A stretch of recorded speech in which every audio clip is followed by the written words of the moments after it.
অর্ক বাইরে থেকে ফিরে সোজা নিজের ঘরে চলে গেল। মোটর সাইকেলটা মাঝপথে নষ্ট হয়ে যাওয়ায় প্রায় 3 কিলোমিটার হেঁটে বাসায় আসতে হয়েছে। ঘামে শরীর ভিজে চুপচুপে হয়ে গেছে। শাওয়ার নিতে ওয়াশরুমে যেয়ে দেখল কলে পানি নেই। মেজাজটাই খারাপ হয়ে গেল। ঘর থেকে বের হয়ে সোজা রান্নাঘরে আসলো। আয়শা বেগম দাঁড়িয়ে কি যেন করছেন। মা, পানি নেই কেন? গরম লাগছে, গোসল করতে হবে। আয়শা বেগম তাকিয়ে দেখলেন অর্ক খালি গায়ে কাঁধে টাওয়েল পেঁচিয়ে দাঁড়িয়ে আছে। গরমে ওর চেহারা লাল হয়ে গেছে। পাইপে নাকি কি সমস্যা হয়েছে? মোটরে পানি উঠছে না। অর্ক চরম বিরক্ত হলো। এই গরমে এখন গোসল না করে শান্তি লাগবে না।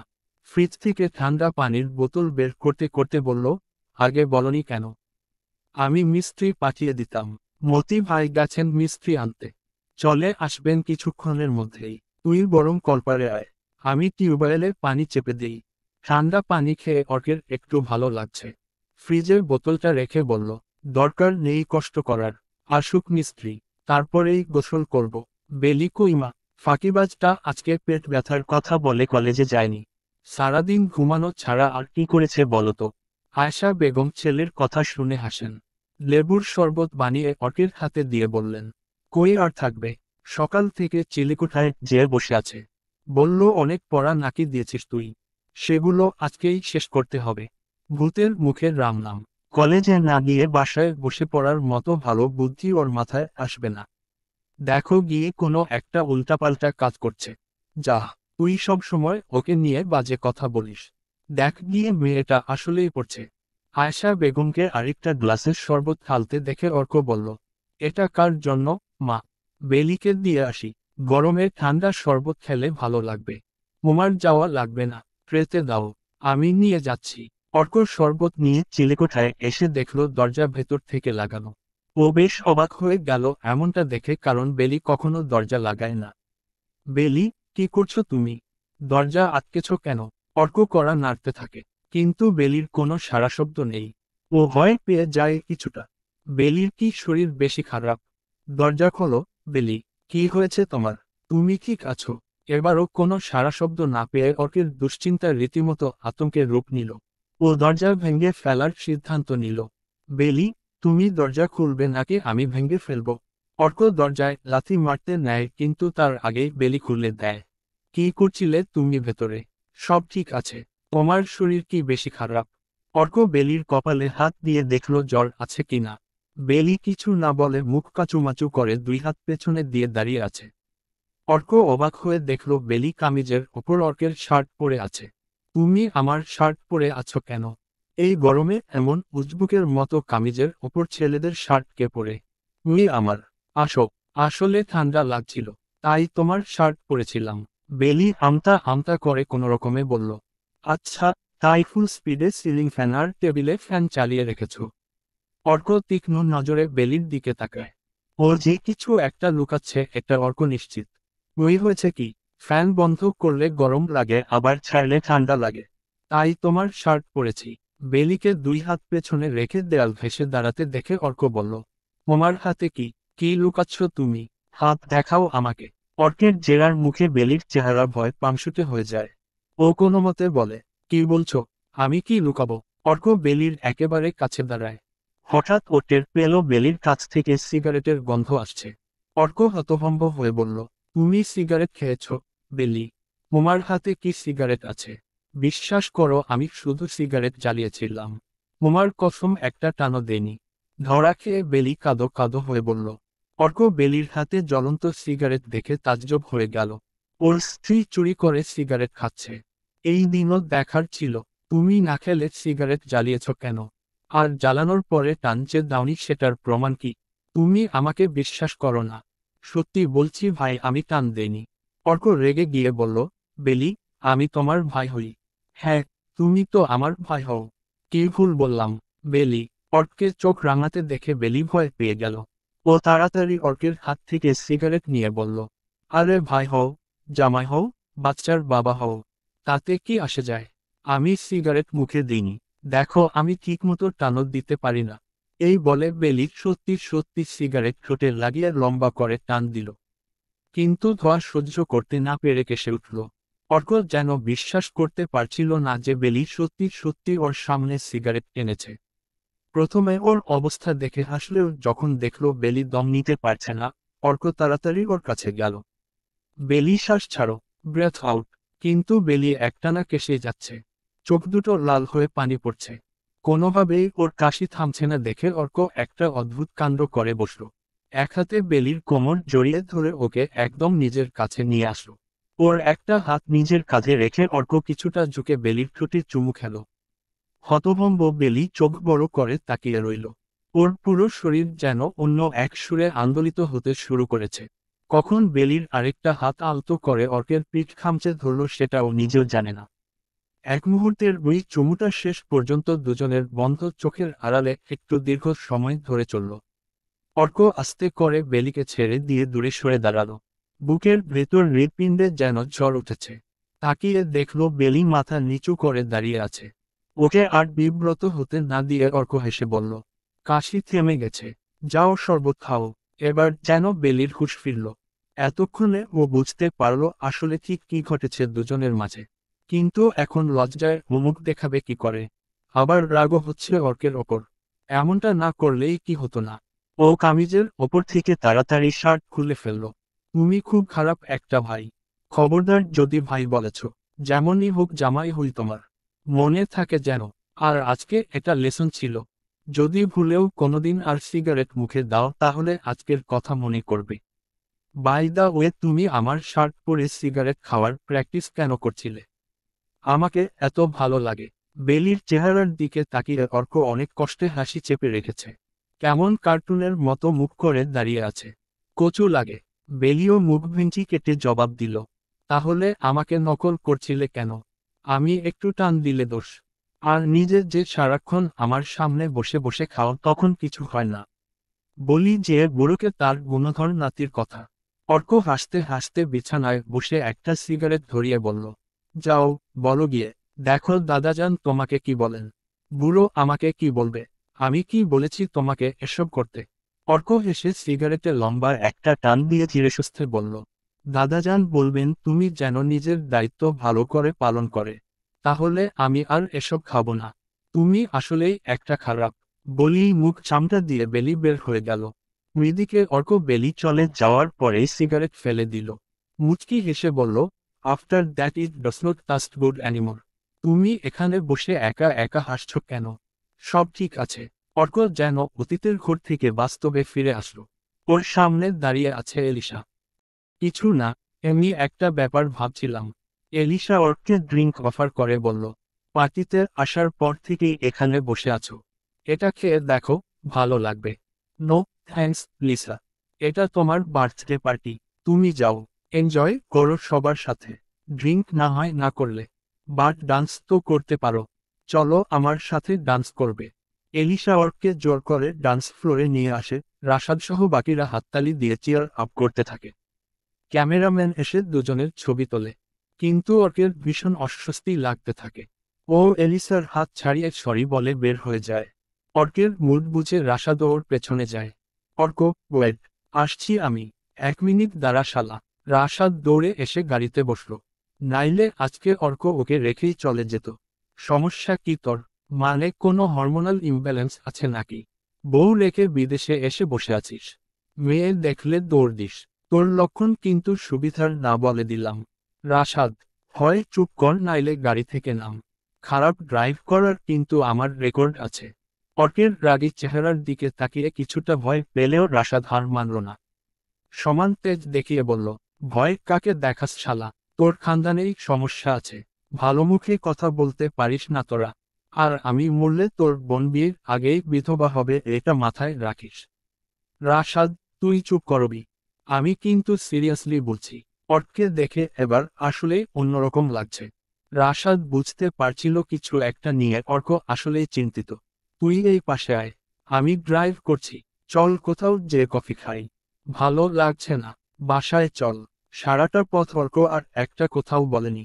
বাসায় এসে সোজা নিজের ঘরে চলে গেছে। রাশাদ কফি বানাচ্ছিল এমন সময় সামারা ফোন দিল। কি করছেন? আর কি করব? দুনিয়া জুড়ে শালারা দুলাভাইদের খেদমত করে। আর আমি এক দুলাব্র যে তার শালার পেছনে খাবার পানি আর কফি নিয়ে ঘুরি। সামারা হেসে দেয় রাশাদের কথা শুনে। একটু ভাব নিয়ে বলল, রহমান মঞ্জিলের সবার ভাব বেশি। ভেবে দেখুন এখনই, পরে কিন্তু পস্তাতে হবে। তো আমি কি ভয় পাই নাকি? একবার খালি কবুল বলে ঘরে তুলি, তারপর দেখাবো কত ভাবে কত চাল। রাশাদ আর সামারা দুজনেই একসাথে হাসতে থাকে। কিছুক্ষণ খুঁটিনাটি গল্প করে সামারা বলল, ভাইয়ার ফোন অফ কেন? মা কথা বলতে চাইছে কবে থেকে। দাদাজান এসেছেন বাসায়, সাথে আমির চাচু। ভাইয়াকে বলেন ফোন করতে। বাসায় সবাই ভালো আছে। বেলি ভাবি ঠিক আছে তো? হঠাৎ এ কথা কেন বলছেন? ভাইয়ার কিছু হয়েছে? বুঝতে পারছি না। দুদিন থেকে ঠিকমতো খায় না, কথা বলে না। ওকে অস্থির লাগছে। কিছু তো একটা আছে যেটা ওকে আপসেট করে রেখেছে। বেলি ভাবির কথা তেমন কিছু জানি না, শুধু শুনেছি এখন নাকি একেবারে চুপ হয়ে গেছে। চিলিকোঠার ঘর থেকেও তেমন বের হয় না। সেদিন বড় ফুফুর নাতনির জন্মদিন ছিল, অনেক করে বলার পরেও নাকি ভাবি যায়নি। বুঝতে পারছি, দুইটাই সব ফিলিং চেপে রেখে বারুদের গুদাম হয়ে আছে। এখন শুধু আগুন লাগা বাকি। আচ্ছা তুমি ফোন রাখো, আমি অর্কের সাথে কথা বলে দেখি। রাশাদ কফি নিয়ে অর্কের ঘরে এসে দেখল ও ভেতরে নেই, বারান্দায় যেয়ে দাঁড়িয়ে আছে। রাশাদ যে অর্কের হাতে কফির মুখ দিয়ে বলল, কি হয়েছে তোর? দুদিন ধরে এত আপসেট কেন? অর্ক চুপ করে কফিতে চুমুক দিতে থাকে, কিছু বলে না রাশাদের প্রশ্নের জবাবে। দেখ অর্ক, আমি শুধু তোর বন্ধু না, তোকে আমি আমার ভাই মনে করি। আমাকে প্লিজ খুলে বল কি হয়েছে। হঠাৎ করে তুই এমন আচরণ করছিস কেন? তুই সামারাকে বলে বেলির একটা খোঁজ নিতে পারবি। ও ঠিক আছে কি না জানার চেষ্টা করবি। ফোনটা তো তুই নিজেও করতে পারিস। ভাবিকে না হোক ছোটমাকে তো কল করে জানতে পারিস। রাশাদ ভীষণভাবে চাইছিল অর্ক নিজে থেকে একটা ইনিশিয়েটিভ নিক। দেখ অর্ক, মস্তিষ্ক যুক্তি দেবে, যন্ত্রণা বাড়াবে, কিন্তু মনের কাছে মেডিসিন পাবি সব যন্ত্রণার। তোর মন যেহেতু চাইছে জানতে ভাবির কথা, তুই দেশে একটা কল কর। এমন না হয় পরে এই নিয়ে আফসোস থেকে যায় যে কেন চেষ্টা করিসনি।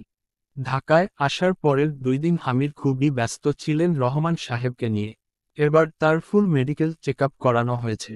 2-3টা স্পেশালিস্ট ডাক্তারের মতামত নেওয়া হয়েছে। মোহাইমেন সাহেব আগে থেকেই সব ব্যবস্থা করে রেখেছিলেন। বাবার এই জেদের মিশনে অবশ্য তার বড় ছেলের পূর্ণ সমর্থন রয়েছে, তবে সেটা গোপনে। মোহাইমেনও চান হামিদ এবার ফিরে আসুক। দেখতে দেখতে 23 বছর চলে গেল। সময়টা তো কম না। আর কতদিন পরিবার পরিজন ছেড়ে হামিদ দূরদেশে পড়ে থাকবেন। আজকে সন্ধ্যায় মেডিসিনের ডাক্তার দেখিয়ে ফাইনালি একটা ডায়েট চার্ট পাওয়া গেছে। রহমান সাহেবের বয়স অনুযায়ী তেমন বড় কোনো সমস্যা নেই, তবে পার্কিনসনের ইনিশিয়াল সিম্পটম দেখা গিয়েছে। এইটা নিয়ে হামিদ একটু চিন্তিত। মুখে যতই না বলুক কিন্তু মন থেকে পিতার সুস্থতা কামনা করেন প্রতিনিয়ত। প্রতি ওয়াক্তের নামাজের পরে এখনও তার দীর্ঘায়ুর জন্য প্রার্থনা করেন। রহমান সাহেব খুশি খুশি কণ্ঠে বললেন, হামিদ, চলো আজকা তোমার লগে বাইরে ঘুরুম। তার আগে চা খামু। এখন ঘুরতে হবে না, বাসায় চলেন। বিশ্রাম দরকার আপনার। আমি ঠিক আছি, চলো, আগে আমারে চা খাওয়াও। আচ্ছা চা না, তুমি আমারে স্যুপ খাওয়াও। রুইয়ে হলুদ রঙের স্যুপের মধ্যে সবুজ পাতা দেওয়া থাকে, ওইটা খাওয়াও। হামির হাসি চেপে বলল, থাই স্যুপ? কিন্তু এটার কথা আপনি জানলেন কিভাবে? রহমান সাহেব দুষ্টুমির হাসি দিয়ে বললেন, আমি ইউটিউবে দেখছি। বেলি ইউটিউবে আমার নাম রেজিস্ট্রি কইরা দিছে। সকাল বিকাল ওরা খাওয়ানোর ভিডিও দেয়। এবার হাসি কন্ট্রোল করা হামিরের জন্য সত্যিই কষ্টসাধ্য হয়ে গেল। তাই মুচকি হেসে বললেন, ইউটিউব না, ওইটাকে ইউটিউব বলে। আর বেলি আপনাকে আইডি বানিয়ে দিয়েছে। ওইটা আপনার জমির কাগজ না যে রেজিস্ট্রি করা লাগবে। হইছে হইছে, আমারে জ্ঞান দিতে আইসো না। আমি সব জানি। চলো এখন, আমারে নিয়ে স্যুপ খাওয়াও। হামির শেষ পর্যন্ত বাধ্য হয়ে রহমান সাহেবকে নিয়ে চাইনিজ রেস্টুরেন্টে আসলেন। থাই স্যুপ, রাইস, ভেজিটেবল কারি, চিকেন কারি অর্ডার করলেন। মাহাতকেও ফোন দিয়ে আনালেন। রহমান সাহেব খুবই আগ্রহের সাথে চারপাশ দেখছেন। আলো আধারির লাইটিং দেখে বললেন, এইটা কেমন জায়গায় আনছো তুমি আমারে? এগো কাছে টাকা নাই। দেখছো কেমন পল্লী বিদ্যুতের মতো লাইট জ্বালাইছে। আর ওই চিপায়ে চিপায়ে পোলা মায়া কি করে? মাহাত হা হা করে হেসে ওঠে দাদুর কথা শুনে। হামিরও হাসছেন, তবে সেটা যথাসম্ভব নিজেকে নিয়ন্ত্রণ করে। এটা চাইনিজ রেস্টুরেন্ট, এখানে আলো কম রাখা হয়। চায়না গো তো চোখ ছোট। সারা দুনিয়া অর্ধেক দেখে, এখন আলো কম দিলে সেটাও দেখব কেমনে। মাহাদ কোল্ড ড্রিঙ্কস খাচ্ছিল। ওর গলায় কোক আটকে গেল রহমান সাহেবের আজব কথা শুনে। দাদু, তুমি একটা ইউনিক জিনিস। চাইনিজরা অর্ধেক দুনিয়া দেখে। হা হা হা হা হা হা। ওয়েটার এসে খাবার সার্ভ করতে চাইলে রহমান সাহেব বললেন, তুমি যাও বাবু, আমি মোবাইলের লাইট জ্বালায় খামু। না জানি কি না কি তোমরা দিছো, আমি না দেখা খামু না। হামির ওয়েটারকে বললেন, আপনি যান, কিছু মনে করবেন না, বুড়ো মানুষ তো। নো স্যার, কোনো ব্যাপার না, কিছু লাগলেই আমাকে জানাবেন। হামির চুপ করে দেখতে থাকেন রহমান সাহেবকে। মানুষটা কি মজা করে আগ্রহ নিয়ে স্যুপ খাচ্ছে। প্রতিবার খাওয়ার আগে মোবাইলের ফ্ল্যাশলাইট দিয়ে দেখছেন। রহমান সাহেব বড় চিংড়ি মাছটা নিয়ে হামিরকে দিতে চাইলেন। তুমি তো ইচা মাছ খাও শখ কইরা, নাও এইটা খাও। আমি খাবো না, আপনি প্লেটে রেখে দেন। কেন, আমার হাতে খাইলে কি তোমার জাত যাইব? রহমান সাহেব গোমরা মুখে বললেন, বাজে কথা কেন বলছেন? আমি কি একবারও এমন কিছু বলেছি? তাইলে খাও এটা, মজা পাইবা, সাইজে বড় আছে। হামির মাথা নেড়ে একটা দীর্ঘশ্বাস ফেলে চিংড়ি মাছটা চামচে নিয়ে মুখে দেন। মাহাদ বসে বসে দাদাজান আর ছোট চাচুর টম অ্যান্ড জেরি শো দেখছে। রহমান সাহেবের হঠাৎ কাশি ওঠে, গলায় সম্ভবত কিছু আটকেছে। হামির তাড়াতাড়ি করে পানি দেন। মাহাদ উঠে যে পিঠে থাপি দিতে নেয়, কিন্তু দাদাজানের চোখের ইশারায় থেমে যায়। কাশতে কাশতেই রহমান সাহেব বললেন, হামির, আমার পিঠে থাপি মারো, বুকে চাল ঢুকছে, খালি পানি খাইলে হইব না। হামির তাড়াতাড়ি করে উঠে এসে বাবার পিঠে নরম করে হাত বুলাতে থাকে। একদিকে রহমান সাহেবের চোখের কোলে জমা হয় পিতৃত্বের পূর্ণতার অসুযোগ। কাঁধের রুমাল দিয়ে মুখ মোছার বাহানায় আস্তে করে বললেন, আলহামদুলিল্লাহ। অন্যদিকে বহুদিন পরে পিতাকে পরম মমতায় স্পর্শ করে হামিরের এমন লাগছিল যেন উনার রুহের তৃষ্ণা মিটল পিপাসার্ত রোজাদারের মতো। চোখ বন্ধ করে হামির ওই মুহূর্তটাকে অনুভব করছিলেন। কিন্তু হঠাৎ করে একটা বাচ্চার কণ্ঠে পাপা পাপা ডাক শুনে হামির চোখ খোলেন। দেখেন 2-3 বছরের একটা বাচ্চা দৌড়ে এসে ওর বাবার পা জড়িয়ে ধরেছে। কোলে ওঠার বায়না করছে আর বাবাও হাসিমুখে সন্তানের আবদার পূরণ করছেন। মুহূর্তেই হামিরের চোখে ভেসে আসে তার অদেখা সন্তানের কাল্পনিক ছবি, একটা ছোট হাতের মুঠো ছুটে যাওয়া, কোমল এক ফুলের মিশে যাওয়া মাটির কবরে। হামির তাড়াতাড়ি করে রহমান সাহেবকে ছেড়ে দেন। আসছি বলে চোখের পানি আড়াল করতে ফ্রেশ রুমে চলে যান। মাহাদ এসে দাদুর পিঠে হাত বুলিয়ে দেয়। রহমান সাহেবের বুক চিরে আর্তনাদ বের হতে চায় কিন্তু পারে না। এক এমন পাপের ভাগীদার হয়ে গেলেন তিনি। এর কি কোনো ক্ষমা নেই, কোনো প্রায়শ্চিত্ত নেই। হামিরের হারিয়ে যাওয়া সন্তানের সুখ কি রহমান সাহেবের পিতৃস্নেহকে হারিয়ে দেবে? হায়, কিছু প্রশ্নের শুধু সূচনা আছে কিন্তু সমাপ্তি নেই। এরা আত্মার আহাজারিতে জন্ম নেয় আর জীবনবৃক্ষের শাখায় বিষাক্ত বীজ হয়ে টিকে থাকে। রাতের খাবারের পরে মোহাইমেন সাহেব আর আয়শা বেগমকে আলাদা করে রহমান সাহেব নিজের ঘরে ডাকেন। হামিরকেও থাকতে বলেন সেখানে। আব্বা, আপনি এভাবে ডেকেছেন, কিছু হয়েছে? মোহাইমেন, আমার বয়স হইছে, আজকা আছি তো কাইলকা নাই, কিন্তু দুনিয়ায় থাইকা আমি নিজের ভুলটা শুধরায় নিতে চাই। এভাবে কেন বলছেন আব্বা? আল্লাহ আপনাকে হায়াত নসিব করুন। আমারে বলতে দাও মোহাইমেন, শ্বাসের কোনো ভরসা নাই। আমি জানি তুমি আর আয়শা ওই আগুনে জ্বলতে আছো যেটা আমার কারণে লাগছে। নিজ সন্তান থেকে দূরে থাকার কষ্ট আমার চাইতে ভালো কেউ বুঝব না। হামির মাথা নিচু করে বসে থাকেন। কখনো কখনো মানুষ দৃষ্টি আড়াল করে অদৃষ্টের হিসাব মেলায়। রহমান সাহেব আর হামিরের অবস্থাও তাই হয়েছে। মোহাইমেন, আয়শা, আমার কথা তোমরা মন দিয়ে শুনো। অর্করের দেশে ফিরতে হইব, এমনই জীবন চলে না। জামাই বউয়ের সম্পর্কে আল্লাহপাক আজব নেয়ামত দিছেন। চোখের সামনে আসলে মনে থাকা কষ্টের পাহাড় ভাঙতে সময় লাগব না। মোহাইমেন ধীর কণ্ঠে বললেন, কিন্তু আব্বা, বেলি আর অর্কের সম্পর্কে অনেক দূরত্ব এসে পড়েছে। এটা কি এত সহজে মিটবে? আল্লাহ মিটাইবেন, আমরা খালি উসিলা হমু। আয়েশা বেগম শ্বশুরের সামনে কখনোই তর্ক করেন না, কিন্তু আজকে না বলে পারলেন না। আব্বা, অর্ক দেশে থাকতে কি হয়েছে আপনি তো জানেন। কোনো কিছুই তো অজানা না আপনার। আবার যে এমন কিছু হবে না তার কি কোনো নিশ্চয়তা আছে? অর্ক বেলির কাছ থেকে দূরে থাকলে সহি সালামত থাকব এমন কি নিশ্চয়তা আছে তোমার কাছে? যদি তাই হইতো তবে বিন্দেশে গিয়া ওর এত বড় অ্যাক্সিডেন্ট কেমনে হইল? মৃদিকে তো বেলি আছিল না। রহমান সাহেব কিছুক্ষণ থেমে আবার বললেন, বেলির অনেক দোষ আছে, ও না বুইচা অনেক ভুল করছে। সেইটা তোমরা মনে ধইরা রাইখো না। যদি বেলির দোষ তোমরা মাফ না দাও তাইলে আমারেও মাফ কইরো না। ওই মায়া ভুল করছে না বুইচা, আর আমার দোষ আমি সজ্ঞানে করছি। যদি বেলি মাফ না পায় তাইলে আমারেও তোমরা শাস্তি দাও। মোহাইমেন সাহেব চেয়ার থেকে উঠে রহমান সাহেবের কাছে যেয়ে বসেন।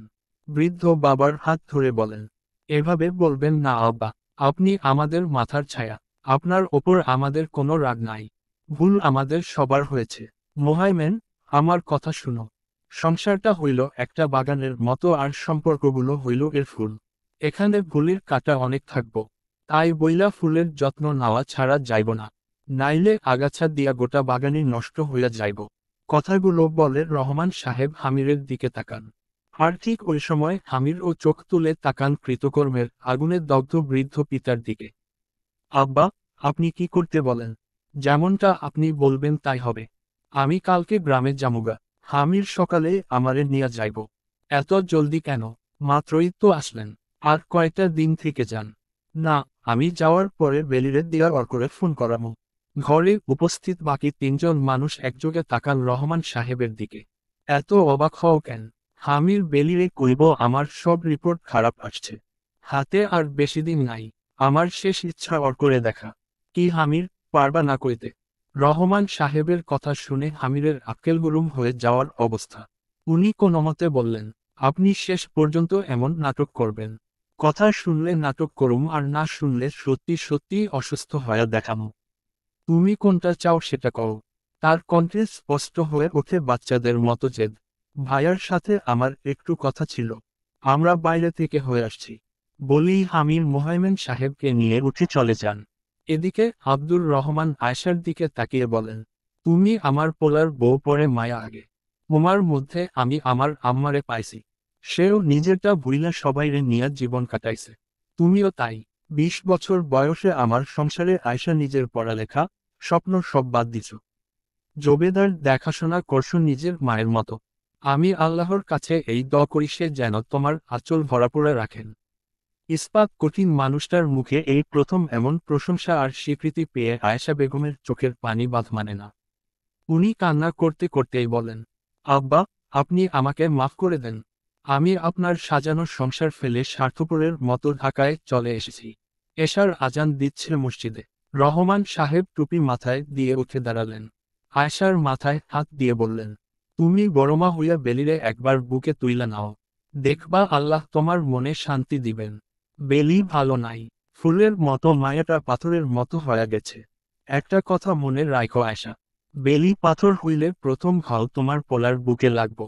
তুমি এইটা হইতে দিও না। বেলির জ্বর এসেছে। স্কুল থেকে বাসায় ফিরে কিছু না খেয়ে চুপ করে শুয়েছিল। হাসনা খাবার নিয়ে এসে দেখেন জ্বরে ও জবুথুবু হয়ে আছে। তাড়াতাড়ি ওষুধ খাইয়ে মেয়ের মাথায় জলপট্টি দিয়েছেন একটানা। কিছুক্ষণ আগে আবার বমি হয়েছে দেখে এখন জাওভাত রান্না করছেন। এমন সময় মোবাইলে রিং হতে থাকে। হাসনা হাত মুছে ফোন নিয়ে দেখেন অর্ক কল করেছে। এই সময় তো অর্কের ফোন করার কথা না। তাহলে কি সাত সমুদ্রের ওই পারে বসেও বেলির অসুস্থতা টের পেয়েছে? হ্যালো অর্ক। আসসালামু আলাইকুম, ছোট মা। কেমন আছো? ওয়ালাইকুম আসসালাম। তুই কেমন আছিস? কি করছিলে? অর্ক আর হাসনা দুজনেই সন্তর্পণে দুজনের প্রশ্ন এড়িয়ে যায়। ভালো থাকাটা যে কত দুরূহ এটা তো জীবন তাদের শিখিয়েছে। এই যে রান্নাঘরে কাজ করছি। ছোট আব্বু কেমন আছে? থেরাপিস্ট আসে প্রতিদিন। সপ্তাহে 3 দিন আসে। ওহ আচ্ছা, বাকি সব ঠিক আছে। হাসনা বোঝেন অর্কের দ্বিধার আড়ালে লুকিয়ে থাকা প্রশ্ন। চেয়েও যে ও বেলির কথা জিজ্ঞেস করতে পারছে না এটা মেনে নেওয়াও তো অনেক কষ্টের। অর্ক, দেশে আসবি না? 4 বছর তো হয়ে গেল। আর কতদিন? অর্ক হুট করে জবাব দিল না। কিছুক্ষণ চুপ থেকে বলল, সবাই যে যার মতো করে ভালো থাকুক, ছোট মা। যদি সেটা দূরত্ব দিয়ে হয় তাহলে হোক। তোর মনে হয় সবাই ভালো আছে? হাসনার গলা কেঁপে ওঠে। কেউ তো খারাপ নেই। বলো আছে কি? হাসনা চোখের পানি মুছে বললেন, এই প্রশ্নের জবাব তোর নিজের খুঁজে বের করতে হবে। সত্যটা তোর নিজের উপলব্ধি করতে হবে। আমি কিছুই বলবো না। অর্ক আর কথা বাড়ালো না। আল্লাহ হাফেজ বলে ফোন কেটে দিল। হাসনা খাবারের বাটি নিয়ে এসে দেখেন বেলি মোবাইল হাতে নিয়ে বসে আছে। ওর সামনে অর্ক আর একটা মেয়ের ছবি। দুইজন সম্ভবত কোনো পার্টিতে গিয়েছে আর মেয়েটা ছবি পোস্ট করেছে ফেসবুকে। হাসনা বেলির কাঁধে হাত রেখে কিছু বলবেন তার আগেই ও বলে ওঠে, মা, তুমি এখন যাও, আমি একটু একা থাকব। ক্লাসের ফাঁকে অর্ক ফেসবুকে লগ ইন করে।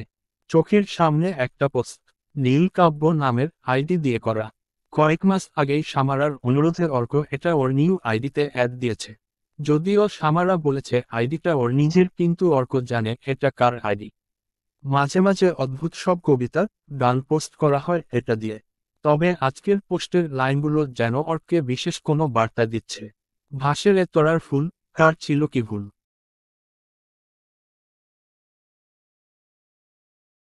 না মাখাসুর, এখন আমি দুঃখ কুড়াই ব্যথার অচিনপুর।